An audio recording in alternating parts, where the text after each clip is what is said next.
Did you know Mixtape Nation is also on television and airs in over 2.7 million households?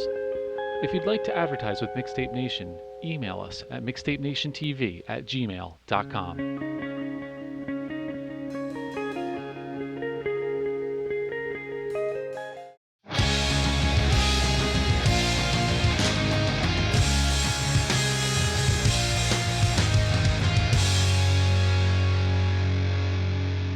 Hey everyone, thanks a lot for watching Mixtape Nation. Later on, we catch up with the low doses, but first, here's Jesse Elliott and his band live on Mixtape Nation.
Jesse, tell me a little about the new album, the debut album.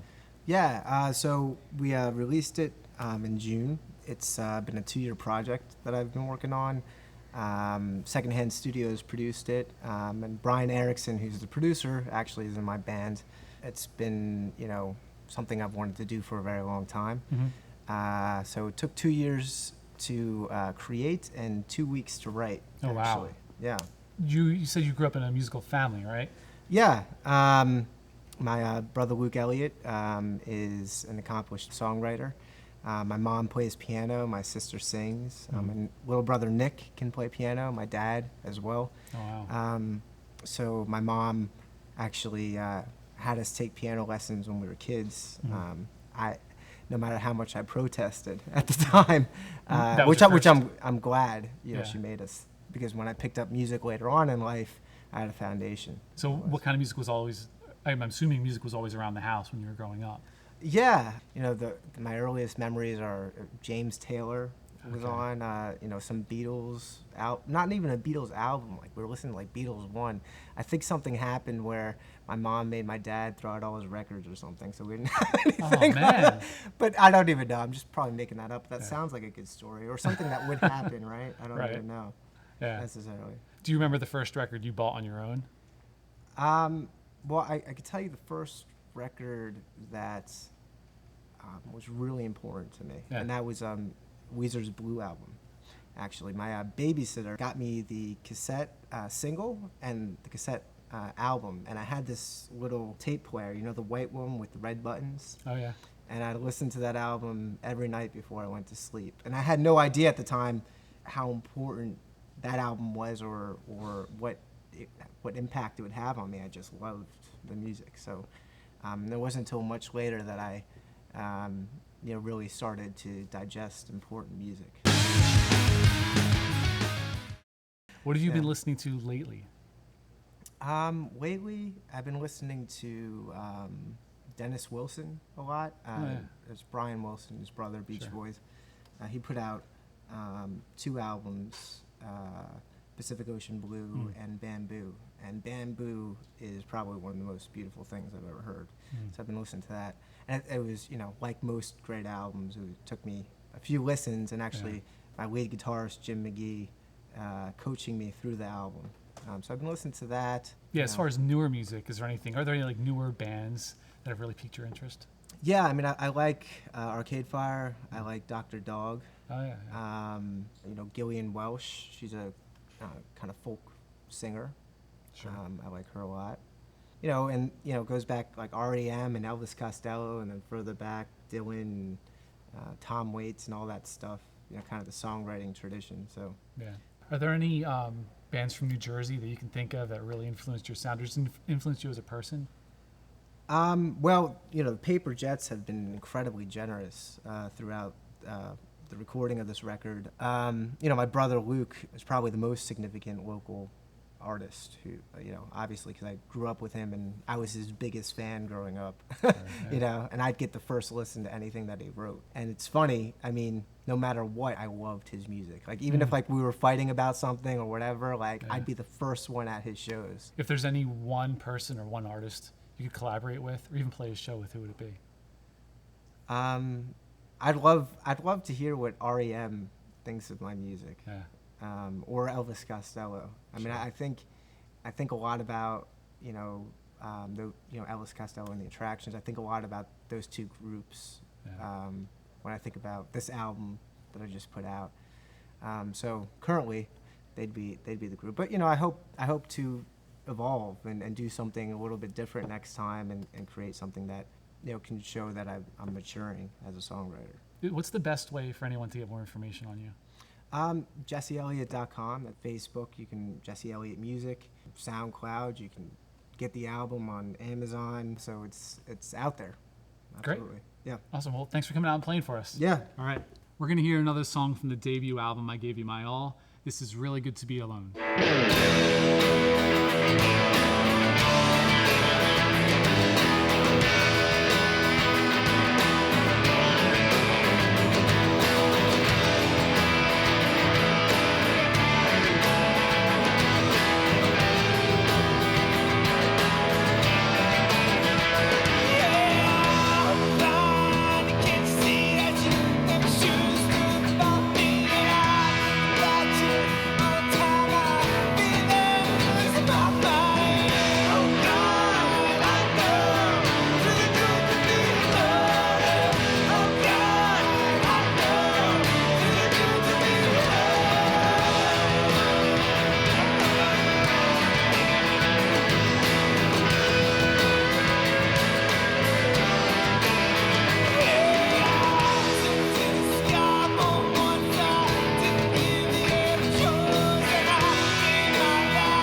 back a long way. We started playing when we were about 15. We were basically a Cream cover band at that time. We didn't really play much else.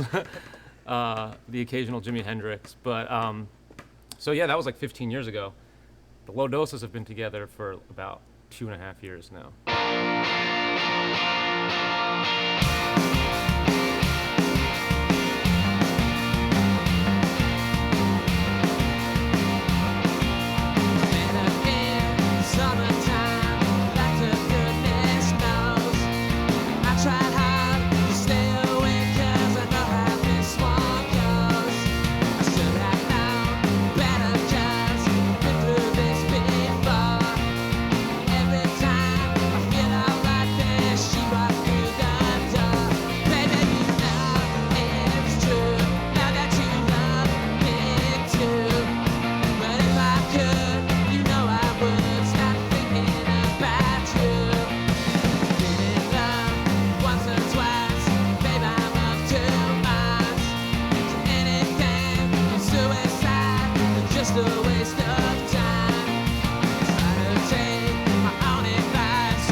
You guys have been playing shows for how long now?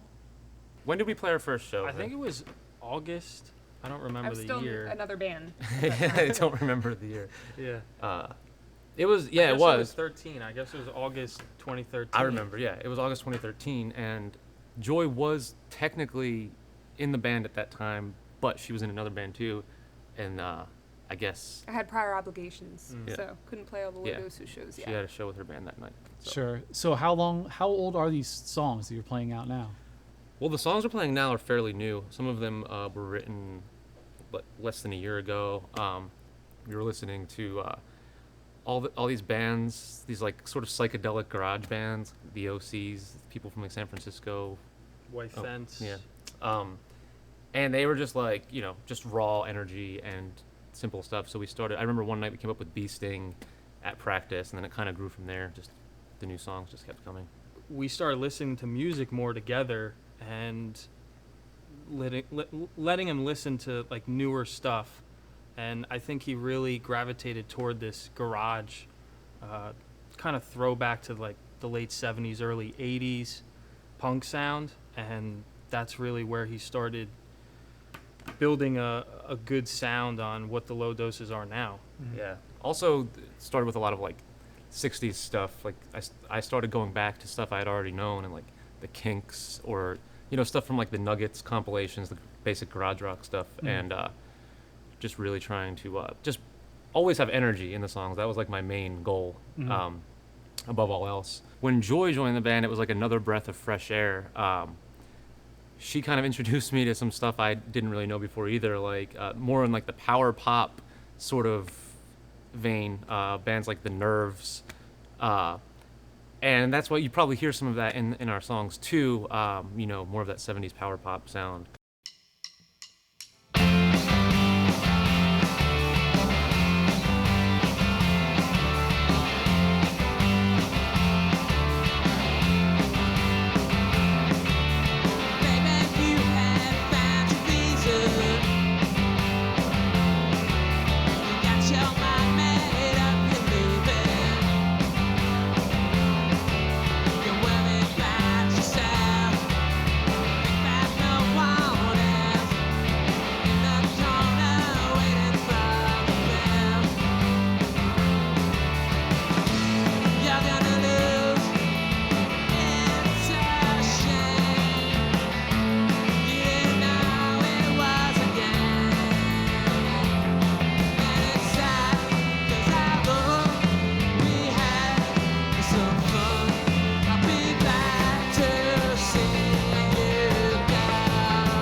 What's like your marker of success where you can say like, oh, okay, we made it. This is our goal. Or do you have any big goals for the band? Right now, I would actually like to get a full-length record out, get an independent label to release it, and have like a piece of work that I'm happy with, and that's my actual short-term goal, and just to start playing more, play more live shows. We don't play out enough, and we love it. And you guys have a single coming out in a couple months. Yeah, we do. We recorded a few songs at Volume 4 Studios in New Brunswick. I just name dropped them, didn't mean to, but they got a plug. Yeah, we did that back in January. We did 3 tracks. They sound really good. They're up on Bandcamp right now, but we're gonna get those pressed to vinyl, release a 7-inch. So how can people hear more if you guys are getting in touch with you? Lowdoses.bandcamp.com. Thanks, Troy. We've got That'd a be the great best video way. on YouTube. If you Google Yes, the low we have doses, a you're music gonna video. lose. All right, guys, thank you very much for coming out and doing the show. Thanks for having Thanks us. for having us.